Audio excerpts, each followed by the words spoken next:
Okay, so this brief video is going to be a review over domain and range and a review over how to express domain and range, right? So we're going to look at set notation, parenthetical notation, and also in another name for parenthetical notation is what they call interval notation, but I hate calling it that. And also just the inequality notation that you're probably used to by now. So first, let's look at some examples. So I'm going to go ahead and so I'm just going to draw a graph here. Just a basic Cartesian plane. You know what I mean? X. Let's say this is f of x.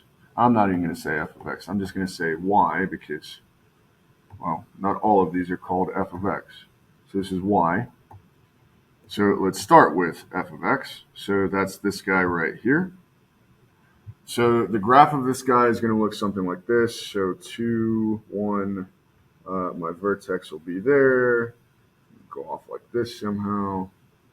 Right, so here is f of x equals, that's an x minus 2, all plus 1, absolute value of that. Right, so this is what this one's going to look like. And we're being asked to express the domain and range using parenthetical and set notation. Let's start just with the domain. Right, so my domain, if we're going to use parenthetical notation, my domain would be negative infinity to positive infinity with curved brackets. And what this means is x is greater than negative infinity, but it's also less than positive infinity. Right? So, and we see that obviously that's the case. This just continues infinitely to the right or to the left. Right? And when we're talking about domain, geometrically, we're talking about the dimension x.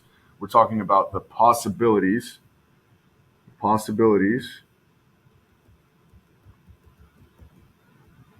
of x, right? So that's what domain is. And obviously, if we're talking about geometry, that's in the horizontal x dimension, x axis, right? Okay, so that was parenthetical and what do you call it? Inequality notation. But what about set notation? Well, that takes us back to this jumbled mess that I have over here. But fret not. What kind of numbers can x be? Well, we know x can be, let me clean off this mess a little bit. We know x can be any real number, right? And technically, it could also be any of these other numbers. But for now, until we get into the more complex, we're going to only say that x can be a real number. Okay, so because of that, we're going to say x bar, so x such that x is an element of the real numbers. So draw my fancy little r. And well, what about x? Well, that's where I would basically just include this. And x is greater than infinity, negative infinity, and less than positive infinity. And then what we would do is use curly braces like this, and we would close it up just like that. And we've expressed the domain using parenthetical and set notation, and also inequality notation, right? So now let's look at these two other functions. Well, no, let's not do that because I'm stupid. I still haven't gone over range. Let's talk about range real quick. So range. Range is the same thing as domain, except we are in dimension y, vertical, right? So we're looking at the possibilities now of y, right? And this is in the vertical dimension, the y dimension, right? So that's our geometry that we're looking at. And we see here, well, we can continue from right here at y is 1 up to infinity, right? And we cannot go beneath y equals 1. Okay, so what does that mean about our range? Well, that means our range must be, and I'll do it in interval notation first, parenthetical. That means our endpoint. So when we're doing the parenthetical notation, always start with the endpoints and then worry about what brackets to use later. So first, where do we begin? What's the lowest that we begin? Well, we begin right here at y equals 1, right? So that would be my lower bound. So I'm going to say 1, comma. Well, how far up can I go? Right? Well, I never end. I can go up infinitely. So I end, quote unquote, my upper bound is infinity, right?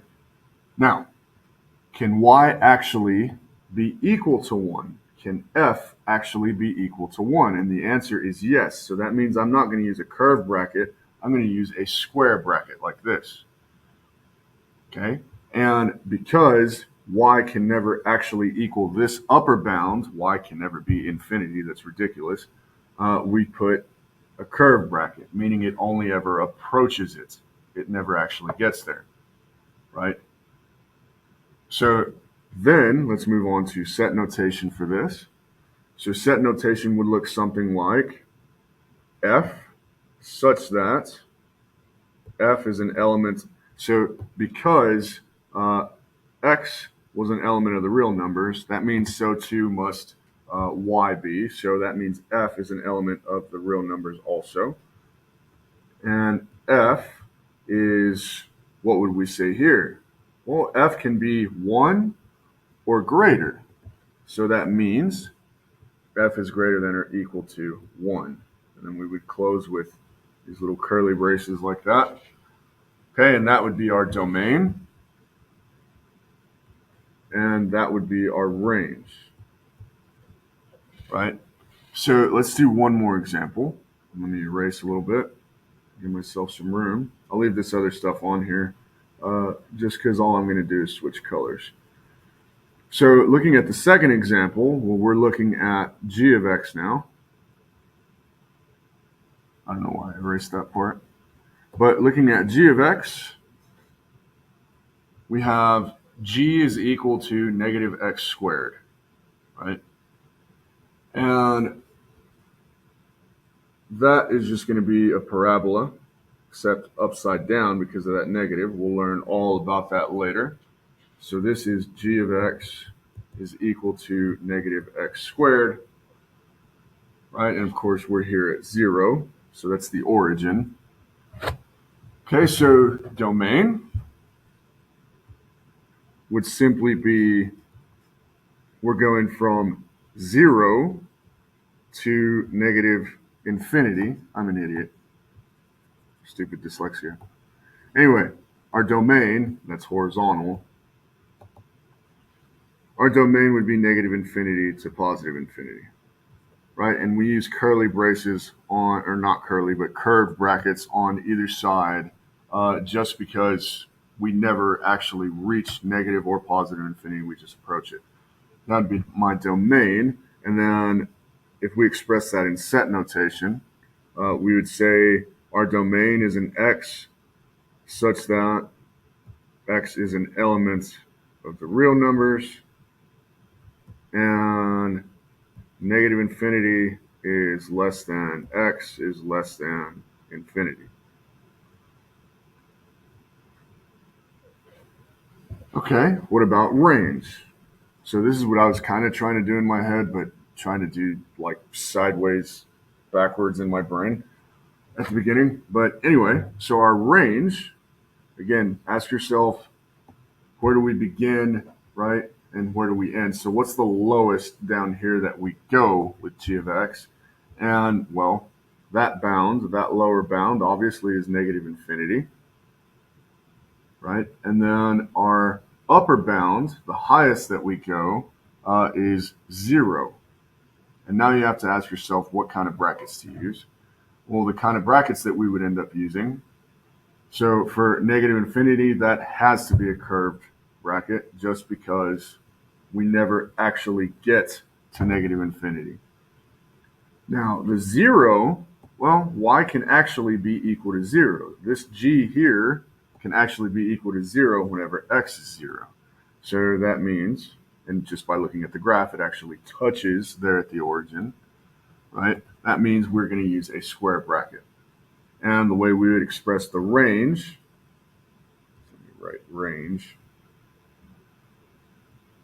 The way we would express the range, so we've got it in parenthetical notation there, but the way we would express it in set notation would simply be a G such that G is also a real number.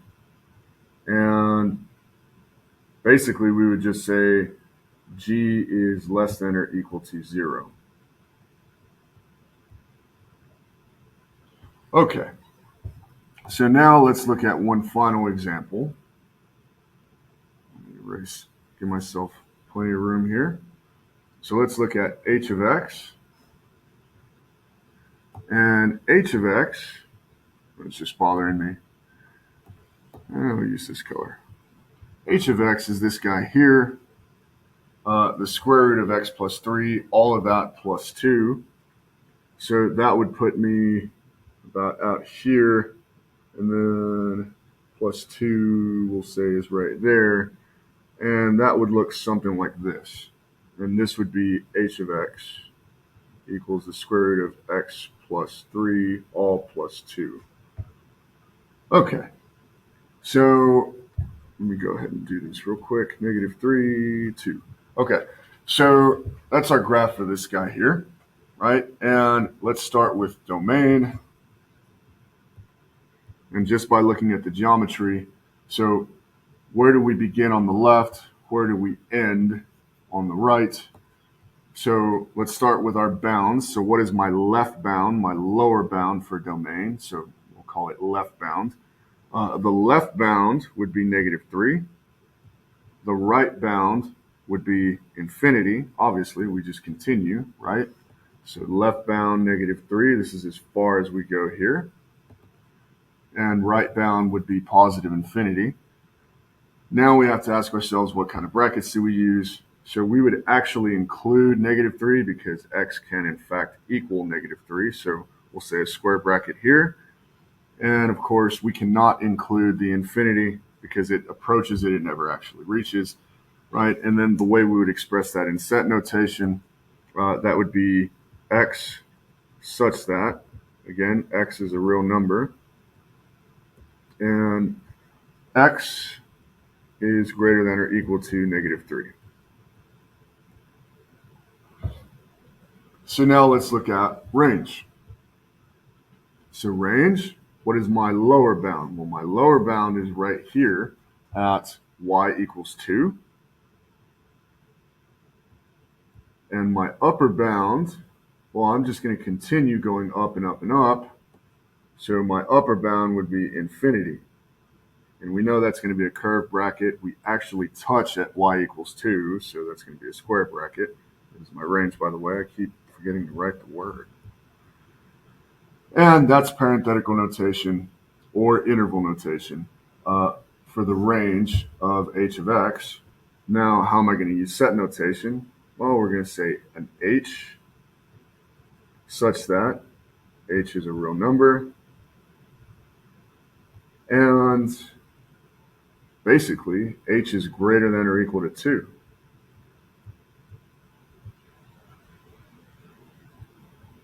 Okay, so that does it for this video. If you need any help or need any more examples, obviously you know how to find me. Shoot me an email. Otherwise, goodbye.